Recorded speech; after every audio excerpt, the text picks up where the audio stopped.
I was just thinking about what you guys were talking about a moment ago, Jack, with 802.11v. All I can say from my standpoint and just experience in talking with customers, is, I just have kind of like one statement about it: spotty results. Okay. So, you try to force a client to roam, sometimes it works, sometimes it doesn't work, sometimes it does it poorly. You're disconnecting people, you're de-auth. Okay, just know what you're getting into. Sounds awesome, right? Let's have the controller do this and coordinate this. But clients have a mind of their own, a little bit of what we learned about today, and they're going to do whatever they want. And so I just want to caution everybody with regards to that. Really, what you need to do is you need to have a system in place that kind of monitors and measures what's going on. And that's what we have here for you today with Mobileye. So, of course, everything starts out with a great design. And then we measure. And then we determine and we make changes and we measure again, right? You can't manage what you can't measure. So take a look at what I got on the screen for you here, guys. This is pretty cool. This is pretty cool. We're looking at a device and we're looking at its roaming behavior. And we've performed a roaming analysis. Now, a lot of people would say, oh, well, I can find out if clients are roaming from here to there in Cisco, Cisco DNA or whatever their controller is. But we like to think that we're providing a little extra detail here with our analysis. So for example here, okay, as I mouse over these dots, you can see very clearly the signal strength of the device versus the signal strength of the neighboring access points all around. We're doing that analysis. And as you can see, in this case right here, we're dipping into the minus 70s. And when we look around the device, we see another closer, better option at minus 53. You see that, guys? Minus 72 versus minus 53. This is not a Wi-Fi network issue. This is a device that decided to stick to a distant access point and not roam to a better option issue. Okay. And like I always say, when somebody calls up and then you look up their device and they say, hey, fix the Wi-Fi network, and you see a situation like this, I always tell them to look right over their head. You see that little blue dot in the ceiling? Not the green dot. You see that little blue dot in the ceiling? Okay, the Wi-Fi network is fine. It's right over your head. Here's the issue. Your client isn't connected to it. It's stuck or is sticking, hence sticky client, to the access point way down the hall. So what do we do next? We need to look at the client. We look at the client. Now, before we take a look at the client and what its configuration is, I wanted to show you something kind of suspicious and interesting here as I zoom into our little analysis. So check this out, guys. This is pretty cool. I think you're going to like this.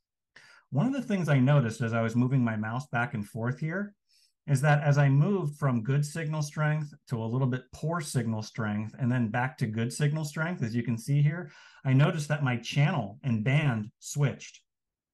I was on 2.4, check it out on the right side of your screen here.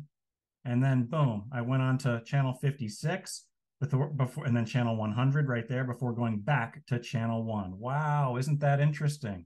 And you can see that down here as well, what I was connected to. So I was connected to this access point, then this access point. We have the names of them right here, this nice little roaming history chart. All of these issues were taking place before then roaming back to 2.4. You know what this tells me, guys? This tells me that, we've got a Wi-Fi network here that is not designed for 5 gigahertz because we've got a client here that is like really content. Maybe it wants to go to 5 gigahertz. It's trying to go to 5 gigahertz. Maybe there's band steering in place saying, please use 5 gigahertz. And once it gets onto 5 gigahertz, it's like, you know what? I'm not very comfortable here. I'm kind of right on the edge of what a good experience should be at minus 71, minus 72. Please don't make me do this. And so what does it do? It goes back to where the signal is really nice and strong, which is on 2.4. And of course, we know the reason for this is because of the propagation that takes place with the lower frequencies. 2.4 is going to propagate farther.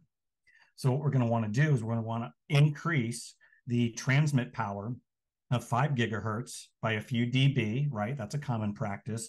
Or we may be finding ourselves in a bit of a redesign situation where we need to redesign our network for 5 gigahertz if that's what we want to use.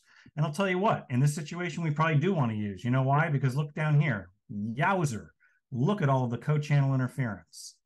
I mean, that's crazy. And it's to be expected. Now look what happens when I roamed on over to 5 gigahertz. Oh, wow, what a beautiful looking channel plan. Everybody else spread out using channels all over the place, all over the spectrum. It's a work of art. Okay, back to 2.4. Oh my gosh, now I'm running into a whole other set of issues. Okay, so when I'm on 5 gigahertz, I have roaming issues. And when I'm on 2.4, I have co-channel interference issues. Guys, the point is that the information is right here for you to make this interpretation and this evaluation. Love it, love it, love it. Now, while we're here, let's look at the left, and you can see one of the things that we're doing is we're gathering up the specifications of all of these devices out there on your network, which is really awesome for creating reports that then tell us, wait a minute here, do we have certain sets of devices that are real poor performers? So here we've got a relatively old device, the 8260 adapter, this Windows 10 Explore Technologies rugged tablet thing. And oh my gosh, so we've got the driver version here as well, 20.50.0.5. So just like what we said, roaming issues are, for the most part, driven by clients and those drivers and those adapters. They're the ones that are taking the particles out of the air and interpreting what's going on and making decisions accordingly. That software is really, really important. And the manufacturers like Intel, they're making fixes and all the time. So we need to stay up on it. So one of the things that we do in 7SIGNAL, of course, is we run the client adapters report in order to see, wow, look at all of the different variations that I have here. Okay, I've got really old stuff, the 8260. I've got brand new stuff, these Wi-Fi 6 adapters in here, and probably a whole bunch of stuff in between. Oh, look at this. And lo and behold, the one that appeared on top with the most roaming problems is this driver 22.40. Okay, that is really, really old. That is really old. And then we've got this 20.70. And how do I know what the greatest or the latest versions are? Well, I go to my handy dandy website provided by Intel here. They do a great job of providing this information online. Not like with Qualcomm, can't find it, or Realtek can't find it. Intel, you can find it. And that's good news because Intel, I mean, from a Windows standpoint, they're making up probably 70% plus of the market when it comes to these wireless LAN adapters for Windows. But look down here, you can see that there are some versions here. They also indicate that this is end of life. Wow, maybe that should go into our decision-making process as we think about swapping out and upgrading and retrofitting our fleet, right? And down here, you can see lots of information. So that's what I had for you guys. I hope that you appreciate that and you enjoy that. Mobileye is really great for monitoring and measuring the Wi-Fi experience from the client's point of view. And the client indeed makes important decisions like we learned today. So there you have it. That's what I wanted to share. And I just wanted to remind everybody out there that while you and me, we can't see or hear Wi-Fi, but 7SIGNAL can. Thank you very much for joining us today. Heather, back to you. Awesome. Thanks, Eric. That was a great one. Really enjoyed that. And it looks like everyone else did as well. And Jack, thank you so much. Really great session. Everyone loved it. So thank you so much for your awesome presentation. And of course, to all of you, thanks for being here. So glad you were, and you know where we'll be. Same time, same place next week. We'll see you then. Have a great rest of your week, everyone. Bye-bye.